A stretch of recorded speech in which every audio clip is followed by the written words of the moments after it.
Na mutegeri Omeru TV karibu kari kama bango joto jwa ugima bwa mwere. Na turedia again tokana mwantu jere mtu wonde dhai abatiro kiro akiara geria. Na jaja ni mantu na mental health issues. Kanoenda dhina ya kimadhugania. Na tukoto tutega is stress, depression, anxiety. Ginto kimwe, is it one and the same thing? Ama ni kitu tofauti? Anadwa tuna mutaramu kumakiri AAR Healthcare. Baba kutoka kaya ya mantu jaja. Uni ukambeta kenfu kitonga na haja ni kwa Omeru TV. Lakini mbele tuweta mbele, kato mbeto kinyindo idhi githio. Tukimenya mantu jara, tuwegi kumenya na murimo jojo. Stress ni thina kana murimo jwa mathuganio na yumanagia na kagita gako mo muturirene. Stress ni ukaruruku bwa mukari jwa muntu kiombe, na stress ni tumaga muntu akathunja umo bwa muturire na njira ya mwanya muno. Na nkuruki stress ni ugwati bunene kirotoro bwa muntu kiombe. Anuje muntu wonde nethagirwa gikurukira kiwango kina gia stress. Nkuruki kuri na mithemba mwanya ya stress. Kulingana na riboti ni ati muntu kiumbe umwe kumakiribana aja nthiguruni ya Kenya nethagirwo na thina ija ya mathuganio kana stress. Ogukario nthiguru ya Kenya iri namba 4 ndene ya Afrika na namba 9 nthiguru gima kiri mantu jeko ni murimo jwa kimathugania. Amwe na bo gichunjĩ gia 13 waki kia chibitari aja Kenya nikio kiomba gutungatira ajiba murimo jo. Na bo muthia Buruni atiri riboti iriuga antu biumbe bana kuma kiri batantatu batiombaga kuragurirwo murimo jwa kimathugania haja nthiguruni ya Kenya. Na mutegeri Omeru TV karibu kareke mubambo joto jwa kugiba mwamwere ukambita kenfro gitonga na nuna kuletete mutaalamu ndani ya studio yetu urakethwa kare gamanto na kugima boto bwa mwere na tuna manto na depression, stress, mental health because kama na hizi vitu zote I think one and the same thing ama ni vitu different. But before we go on, acha tuangalie mambo na statistics kidogo kutoka kwa WHO organization. Malilisema kwamba 60% of the population of the working population, 60%, 15% of the working, whether are very adults, na kutoka na adults, when you suffer na mental, kuna the 15% wanasuffer na mental disorder. This is according to 2019 statistics ambayo kidoa ikijokuare. Alafu globally, it is estimated that 12 billion of working hours zinapotezwa kutoka na mambo na depression na anxiety, which is estimated to $1 trillion. So back here home Kenya, hapa tumeona wanasema kwamba 1 out of 4 people they are suffering from mental health. Alafu wakasema Kenya is ranked number 4 in Africa. Alafu globally is ranked number 9 kwenye the highest cases of mental illness. Alafu 13% of medical facilities in the country offer mental health services. Na out of from 5 to 6 people wengi wanapitia through mental health na hawana wasiwa wa kuwasaidia ama to help them or parties or treatments zenye they are supposed to be given. So that's why ndani ya mjengo leo tumeamua tuwalete one of the medical expertise hapa atakuwa anawaambia na prepare all the information that you need to know. Na I hope they offer the services kama natuambia hapa kama tutakuwa tunaenda kuwa visit because most of what my friends najua when you are they don't want to admit it but we both know. Shipata wakati umeuliza mtu ayo uko sawa uko fiti they are like yeah niko sawa tukanzo but we both know deep down something is wrong. Yes. So daktari wacha first of all welcome. Thank you. Tell us your name, majina wako. Okay. Kitu yetu nataka tujue. Okay. Mugeni Antobamero. My name is Kendi Kyogora. I am a medical doctor and I work in AAR Healthcare, Meru branch. We are located on Jurinjeke Street at the old Royal Business Park building. We're just after the Masters restaurant and we are opposite the Bata. So we are open every day from 8 to 7 on weekdays, 8 to 6 on Saturdays, and 9 to 4 on Sundays. And we offer a variety of services. We do general consultation. We have a robust pharmacy that has every drug you can think of. We do all labs, all tests known to man. We do well baby services, vaccines, and soon we'll be introducing a specialist clinic. So we'll have a number of specialists from January. So you can come and bring your children for the pediatrician, you know, wamama kuna obs-gyn, hata hii maneno ya psychiatry tutawaleta. But still for now you can still get those health services, because most of the time we say some of these conditions can be diagnosed and managed by a general practitioner, and then if they are too complex or beyond, we now refer to a specialist. So you can still get that help. Okay. Yes. So daktari, today tatuongelea mambo na stress na mental health issues. Yes. So my first question is, what is the difference between stress na depression? Because unapata mtu anasema sijui ako stressed, wengine unapata is just depression. Yes. So what's the difference? Am I telling you just the same? No, it's actually not the same. Stress is a natural response of our bodies and our minds to demands and pressures that are placed upon us in life. So whatever it is, kama ni pressure ya job, ama ni pressure ya nyumbani, stress is that natural response to demands, okay, and pressures. Depression, on the other hand, is a mood disorder. Ni ugonjwa ya moods, okay? So depression can come about from stress, yes, I agree, but there are other origins of depression, for example, genetic. Okay, so you can actually inherit depression because it comes about from chemical imbalances in the brain that cause you to have that mood disorder called depression.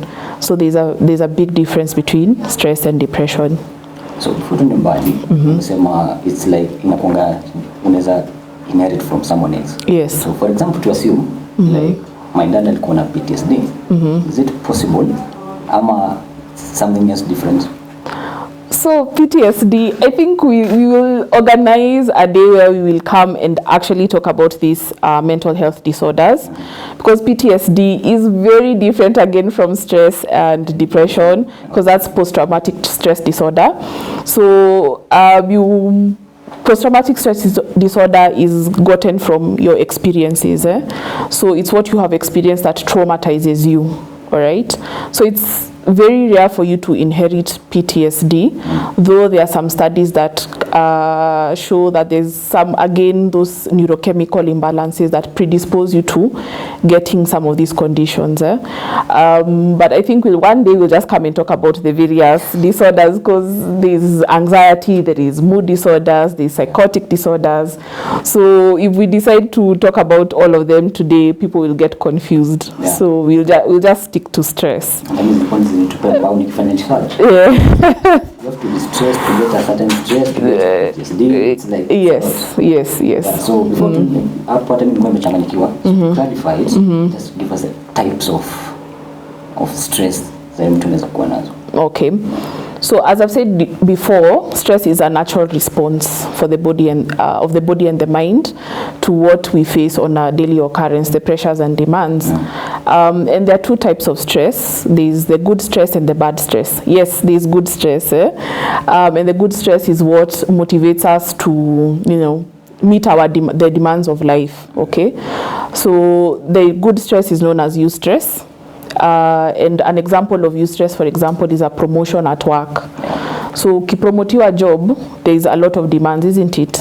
But it comes with a salary increment and all that.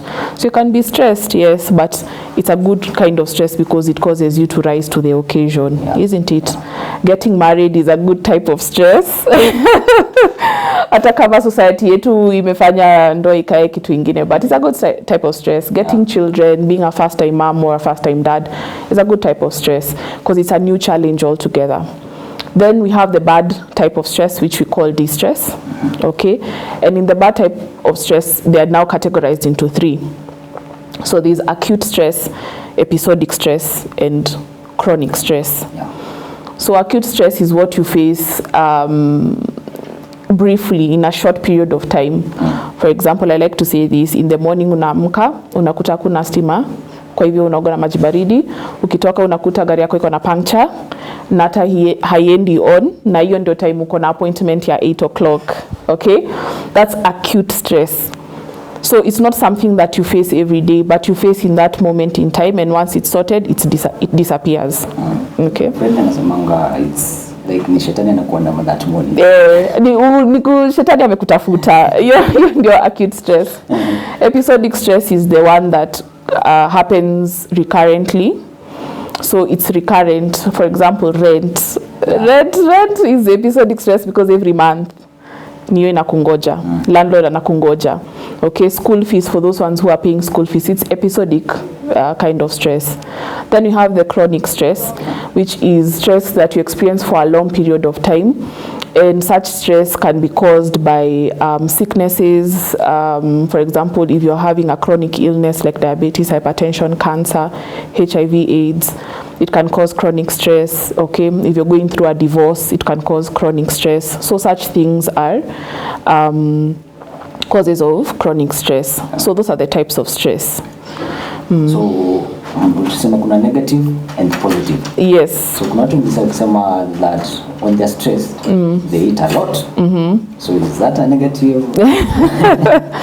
I think that's what we will discuss under the management of stress, because there are various ways you can cope with stress. Some are good ways, others are actually problematic. Like if you deal with stress in that way, you're going to cause more stress to yourself. So I think that one we can discuss under the management of stress. Yes. Wow. So wamesikia. I have friends, kuna jamaa anaitwa Kajem, so it's like it's a lot kuwa stressed. So we'll come tongea hiyo tukifika hapo kwa management ya stress. Yes. So kuna mtu alikuwa ananiuliza somewhere kama hiyo nini like akikunywa uko na stress can it make you like anasema nywele utan gray, anakuwa alcoholic. You can meet someone and they are real. Yes, they are real. Stress can manifest in various ways, and we can put them in categories. So these are basically the effects of stress or the symptoms of stress. So physically, stress affects every functioning of your body. Every single functioning of your body, you name it, stress will affect it.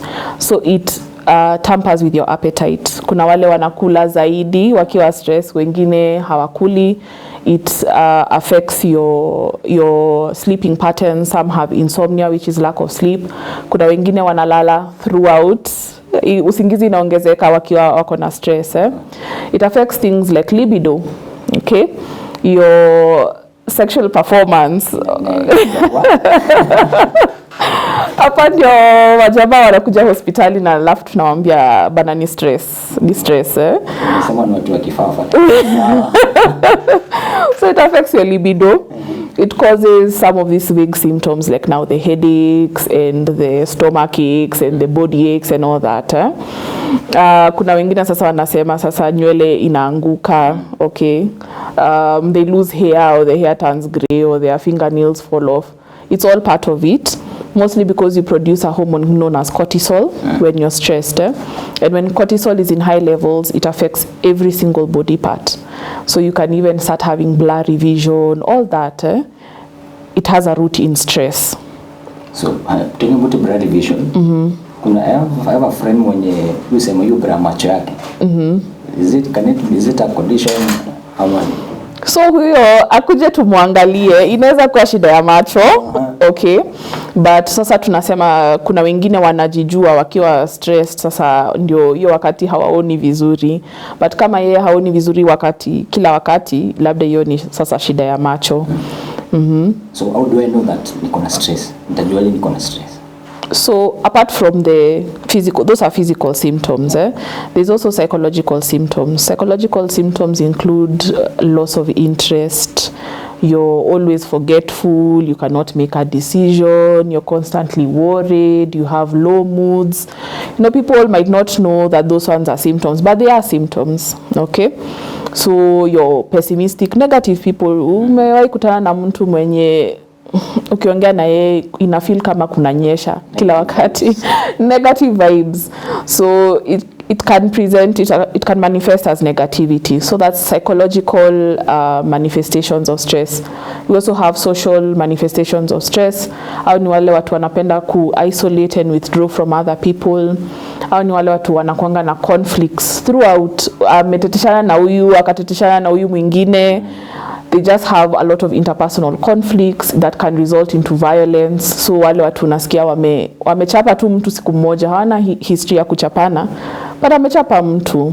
Okay, hapa ndio alcohol inaingia, alcohol and drug abuse, because this is where people tend to abuse drugs so that they can cope with their stress. So those are social effects of stress.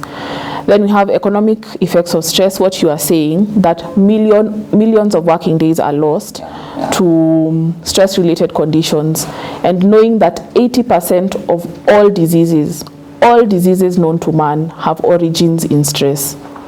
So you name it, whether it's diabetes, hypertension, cancer, they have an origin in stress, and we lose a lot of working days because of that. So our economy is also affected because of things like stress. So those are just many examples of how you can know that you're stressed. Of course, it's not kila mtu anakuanga ati kila mtu akona symptoms the same. You just have to know yourself. Then now from there we can have a conversation which we'll talk about in the management. Yeah. Yes. Watoto who are stressed, like young kids, mtu akiona trauma, can they wanaweza kumbuka ama? Yes. Yes. I think we have had things like things that are called childhood trauma. Yeah. Okay, so like I've said, stress is actually a natural response. So long as you're alive, you can get stressed, but it's just that the things that stress us are different. Sasa sisi kile tunastressiwa nayo ni landlord, but mtoto kile atastressiwa nayo labda ni njaa, okay, ama anasikia baridi, ama is being bullied in school. Those are all causes of stress, and they can get stressed. Yes. So like a young child, if was witness something traumatizing, would they remember it uko mbele ama? It depends on the age. There's also an age where you have total recollection of what you have seen. So below the age of 5, they might not remember much. They can get some triggers that will make them feel some type of way, but they might not remember the specific incidents. But after the age of 5, they do have specific memory and recollection of certain events, so they can recall, you know, some few things happening to them. But below the age of 5, what they normally have is a response. So they tend to be scared, or they tend to be isolated. So they don't know why they do that, but it's because of what happened to them before the age of 5. So nakuta child is isolated, hataki mambo nyingi, hataki kuongea, is a bit violent, is a bit defiant to authority. Kumbe it's something that happened to them earlier on in life, but is now manifesting like that. Yeah. So like in the workspaces, so most of the people go through stress when wapati watu wa kuongelesha. So this is like in yako sasa. Yes. You offer like the services, ndio nileta watu wangu. I have a lot of friends when I work in very funny places. Yes, we have those services. And I think now we can talk about the ways we can manage our stress. And we normally endorse the ABC strategy of management of stress, where A stands for awareness. So awareness of what triggers you, and the awareness of the response for your trigger. So if you know that every month landlord akikukujia suddenly unaumwa na tumbo ama unaumwa na kichwa ama ama unataka kukula ama unataka kimnyweso, when you know rent triggers you, then you can you study your response and then you adjust your response. So that is awareness. For B is balance, what you call life-work integration or balance, and we do it in what we call the 3Ds. So early in the morning when you wake up, you put your tasks, you write down all your tasks, okay? When you write down all your tasks, you divide them into 4. The ones that you do now, the ones that you'll do later, the ones that you'll delegate, and the ones that you'll delete. This one helps you to have organization. Remember, a disorganized life can lead to stress. So when you balance out your tasks well in those 4 categories, you're able to manage your tasks, therefore prevent stress. Then now C is control, stands for control. And this is where the bulk of it is. Like he has said, one of the ways you can control stress okay, or your response to stress is by starting a conversation. So you can talk to anyone that you're comfortable with. You can talk to a friend, a colleague, okay, a spouse, right?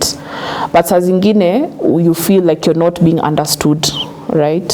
So that's where we recommend that you can come and actually just talk to a healthcare provider, a practitioner, and then you can start the conversation from there. We normally say just start the conversation. You can come and say I'm stressed, and then from there we'll know what to do. So starting a conversation is very important. Other ways that we can control our stressors in life is through, I think you had mentioned this earlier on, diet. When we have a balanced diet, there are nutrients that we get from a balanced diet that produce, when they're broken down, they help to balance out the chemicals in the body. So when we eat vegetables and fruits and a balanced diet, we are basically keeping the body healthy. Remember, stress already has a toll on the body. So when we eat well, we are building our body well. When you eat poorly, right, remember you're already stressed, and now when you eat poorly, you invite other conditions already. So a balanced diet helps to manage stress. The other thing is exercise. There's a reason why people say nikienda gym nasikia poa, okay? Ama swimo or anything of that sort, or when you go for a walk. Exercise produces something we call endorphins, and endorphins counteract cortisol, okay? So they are good feel kind of hormone. They make you feel good, so they lower the levels of cortisol as well. Another thing is sleep, okay? When you sleep, you produce melatonin, and again, melatonin is a hormone that counteracts cortisol. It lowers cortisol. So sleep and relaxation actually helps to reduce stress, okay? So those are just different mechanisms, scientific mechanisms of bringing down stress. But other ways that you can manage stress is through change of environment or change of scenery. You can go for a long drive as you're listening to music. There's something that happens in your body.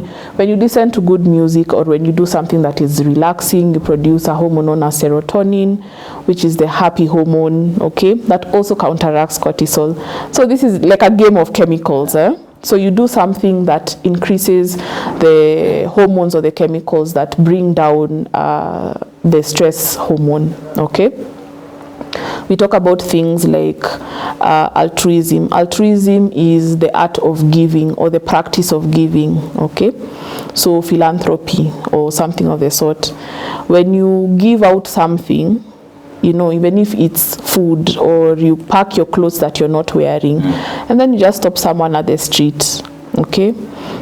Somebody who's begging, and then you give them those clothes, you instantly produce a burst of good hormones, dopamine, serotonin, you name it, oxytocin. All those are big hormones that improve our mood, okay?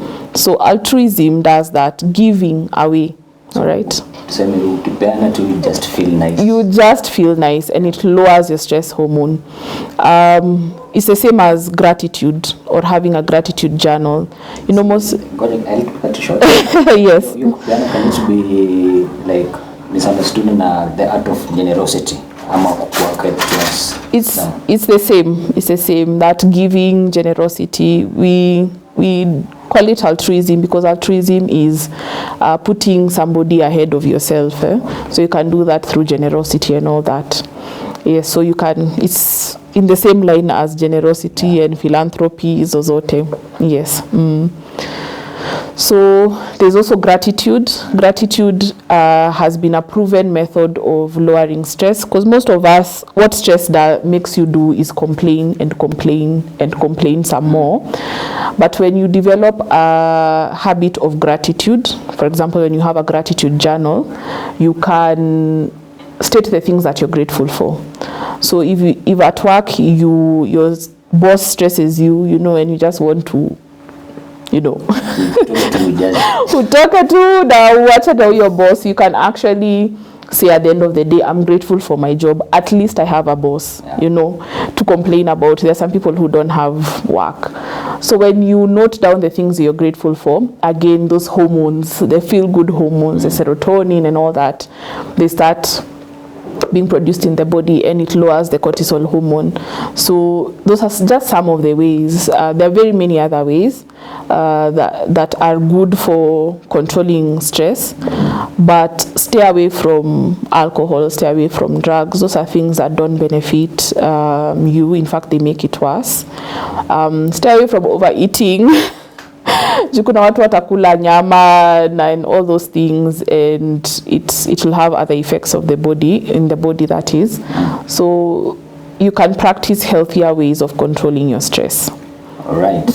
So what happened, they are still learning something as you go on the way. So that's something you normally kama kuna vitu kama natural remedies za kusaidia someone to cope with stress, kwa sababu sasa tukiangalia most of the people they buy themselves kwa hizi applications, TikToks and whatever. So are there any natural remedies could deal with stress? Yes, there are actually some natural medication or herbs that deal with that.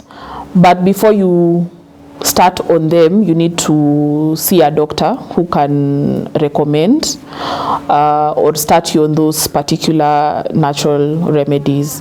One of the natural remedies is known as ashwagandha. It's a very difficult word, but it's a natural herb or natural, you know, remedy for that. It comes as in supplement form. But again, do not start on anything without the authorization of your doctor, because some of these things, yes, they might say it's ashwagandha, but they're mixed with other things, and then you might start having complications. That's the problem when it comes to natural remedies. We don't know where they are processed, we don't know where they are made, so we don't know who exactly controls the quality of these natural remedies. So before you start on them, there's a lot of sources, TikTok, you know, YouTube and all that. But before you start on them, please consult your doctor. Yes. So how can one, how does the cultural and the societal factors influence an individual towards either stress or out of stress? Okay. Because they can either push you. So we do have societal or cultural hindrances, especially in the African setting. And this one I'll speak in terms of the boy child, especially in the African setting. You know, the boy child ni kujikaza kiwanaume, right? So hakuna kulia, hakuna kusema umeshindwa. Okay, mwanaume hawezi shindwa. Exactly. You know, you need to do what you have to do to keep your family afloat and all these things. And these cultural or societal factors really take a toll on the boy child, because as we all know, 3 out of 5 people who commit suicide are men. The majority is men. And these are some of the things we need to tackle, because we need to unpack what society views men, you know, men as. We need to quickly and swiftly let men be comfortable in their skin, let men express themselves. We need to be supportive even as women, for the men to just take up new roles, okay, and be progressive. Of course, in the West, things are a bit different now. You know, there's a lot of therapy, there's a lot of counseling. Men are very vocal about their stress, so their society is a bit different from ours. But we want now to go in that direction. We want to give room and space for men to be able to express their mental issues, so that we can help them. Yes. So men should be vulnerable, but we should also consider when we are being vulnerable too. Kuna wengine ukianza kulia watakwambia sasa hiyo machozi ni ya nini. But men, it's okay to cry. It's okay to cry. It's okay to break down. It's okay kukua. Nasikiaga watu wakisema niko makaratasi. It's okay kukua makaratasi. It's okay to be in that state. It's allowed because you're alive, and when you're alive, you'll face those pressures. So if you're not comfortable with the people around you, come to a hospital. Yeah. Me, I always say, if you come to my consultation room, I'll give you 30 minutes to cry. 30 minutes. I'll give you tissue, I'll give you everything. Well, yeah, alafu tutonge after 30 minutes. There's that confidentiality. There's that confidentiality. Hakuna mtu atajua. Yes. So I think tuko almost quite down. So a little bit tunaweza guzia how we can manage stress that tunapitia, but before we go there is anxiety. It's the same as stress. Anxiety, it's a bit difficult to explain anxiety, but anxiety is anxiety. it's anxiety. It's actually a disorder on its own. There's something we call anxiety disorder. And anxiety, the types of anxieties are things that we call panic. Panic is under anxiety, okay? And panic can be as a result of stress. So there's something that is stressing you, or there's something that is triggering you that results into panic, okay, or anxiety. So you can see all those things are intertwined. They are married. There's somehow, like I said, almost all conditions have their origins in stress. So even things like anxiety has origin in stress, things like depression has origin in stress. So all those, they're just intertwined, they are related. Yeah. So tunazingia kwa au mtu anaweza manage stress yake. Like, we both know that exercise can really help. Yes. But we're going to do how does inaitangwaje amfanyanga hivi meditation. How does meditation work? Because most people wanasemanga inawasaidia sana ku relieve themselves. Yes. Yeah. So meditation and mindfulness, so that one again works on your awareness. So what meditation does is that it blocks every single thought and just brings that quietness into your mind. So when you block anxious thoughts or sad thoughts or negative thoughts, now you have an empty, quiet mind. And that quiet mind now is what makes you aware of a lot of things that are going on in your reality.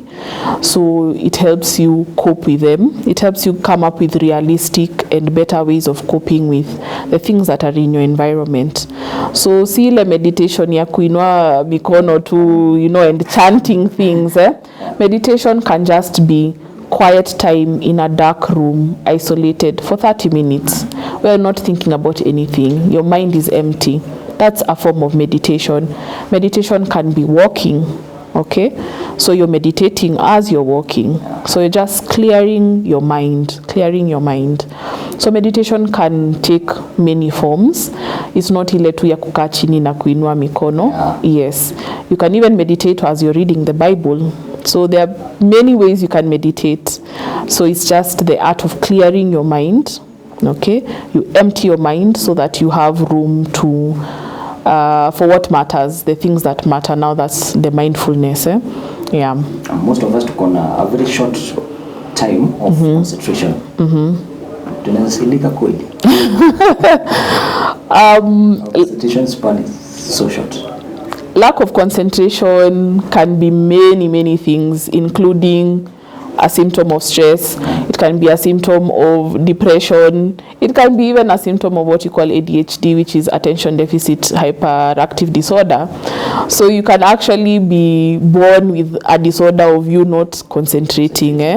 But these things have medication. If you come and then we realize it's a condition, we can help you. So kuna dawa.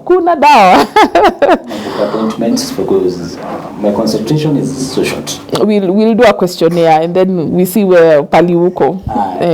So first tunaweza angalia mambo na how tunaweza manage the stress tuko nazo. Yeah, on the stress management. Okay, so as I've mentioned, it's that ABC strategy, the awareness, the balance and the control. So ni ile tu ya kukua aware of the things that trigger you And once you're aware of the things that trigger you, you become aware of how you respond to those triggers. Then for the balance is what we had said before. Balance out your tasks in things that you will do now, you will do later, you will delegate, or you will delete. Okay, so you put your tasks into hierarchy. Which ones are important, which ones are urgent. Okay, so it helps you organize your day. And then now control is what we are talking about, the things like exercise and diet, things like starting a conversation, having a talk with someone, the generosity and the meditation and all that are ways of controlling. That's the C for control. Yes.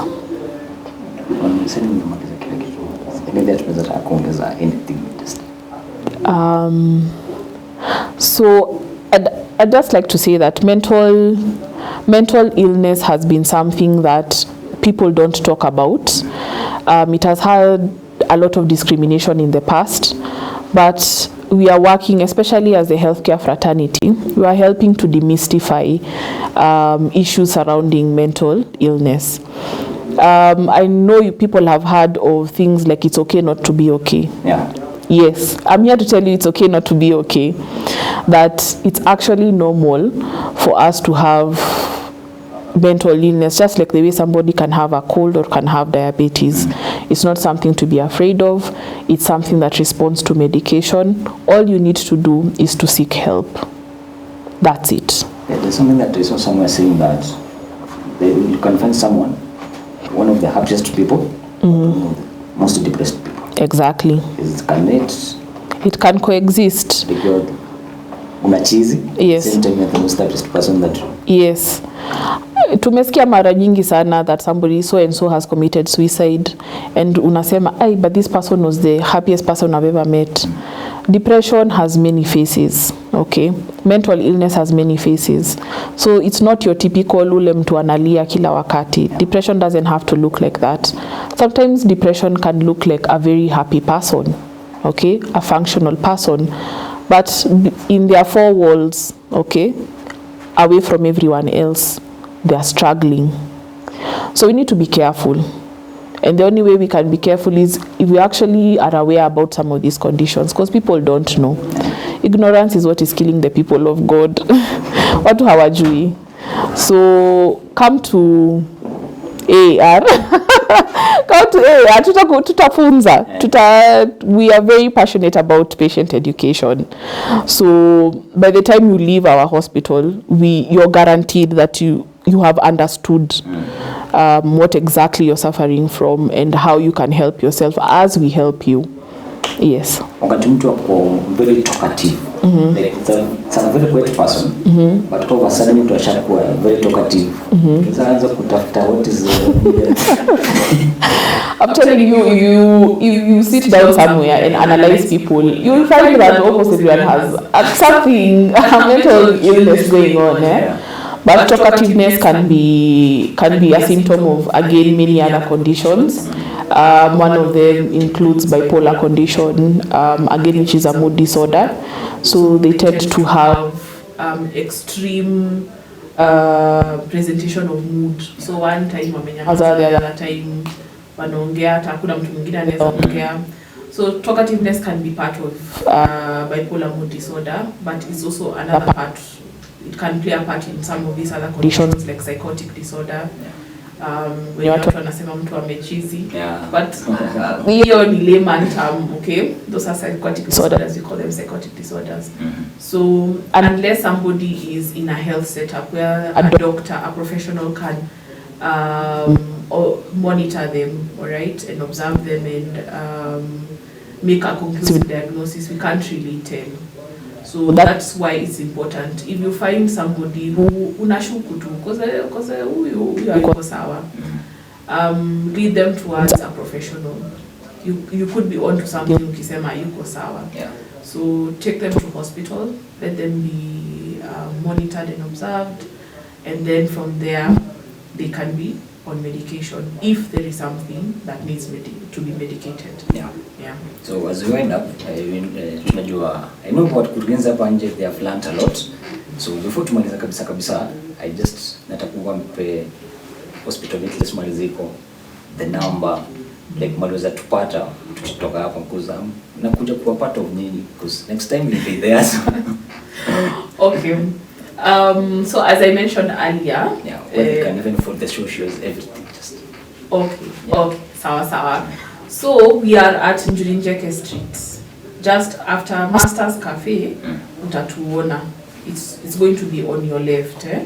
Ukipitia hiyo njia ya Njurinjeke. So opposite Bata, just after Masters Cafe. That's where we are. We are open every day. Okay, Sunday to Sunday. Our hours are 8 to 7 from Monday to Friday. On Saturday it's 8 to 6, and on Sunday it's 9 to 4. You can find us. I think I have a number here. Just give them the number. Okay.